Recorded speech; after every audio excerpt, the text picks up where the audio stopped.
কত ভালো লাগার জিনিসকে এইভাবে ছেড়ে দিতে হয় সময়ের অভাবে।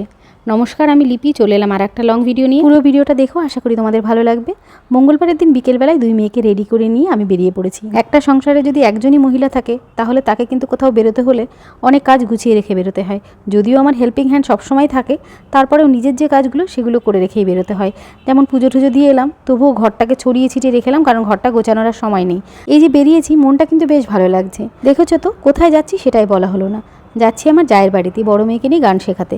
ম্যাডাম বাড়িতেই আসে, কিন্তু এই সপ্তাহে আমার মেয়ের হারমোনিয়ামটা নষ্ট হয়েছে, সেটা দোকানে দেওয়া হয়েছে। সেই কারণে ও জেঠু বাড়িতে দাদার সঙ্গে আজকে গান শিখবে। তো দেখো চলে এসেছি, আর এখানে আমার যা দাঁড়িয়ে ছিল। ছোটো মেয়েটা যেহেতু প্রথমবার এই বাড়িতে এলো, তো দিদি কোলে করে নিয়ে যাচ্ছে, আর আমি আর পিসি পরে গল্প করতে করতে যেতে গিয়ে দেখি ইনি রাস্তার উপরে হাত পা ছড়িয়ে শুয়ে আছে। এনার অবস্থাটা আমি ফিল করতে পারছি। তো দেখো এখন ফেরার সময় গান টান শিখে আমরা এখন ফিরে আসছি। বেশ কিছুটা দেরি হয়েছে, কারণ অনেক দিন পরে এসেছি এই বাড়িতে। আগে তো প্রতি সপ্তাহে অদ্রিজা এখানেই গান শিখতে আসতো, কিন্তু আমি প্রেগনেন্ট হওয়ার পরে তখন থেকে বাড়িতে ম্যাম আসছেন। তো যাই হোক, অনেক দিন পরে গল্প টল্প করে বেশ ভালো লাগছে। এখন ফিরছি তাড়াহুড়ো করে, কারণ পিসি আবার বাড়ি ফিরবে।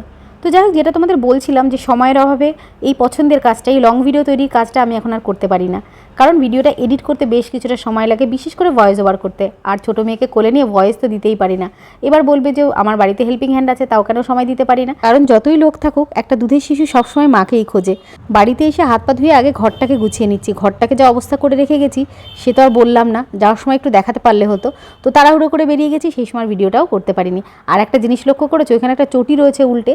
এখন ভিডিওতে দেখছি আর মনে হচ্ছে এক্ষুনি গিয়ে চটিটাকে সোজা করে দিয়ে আসি।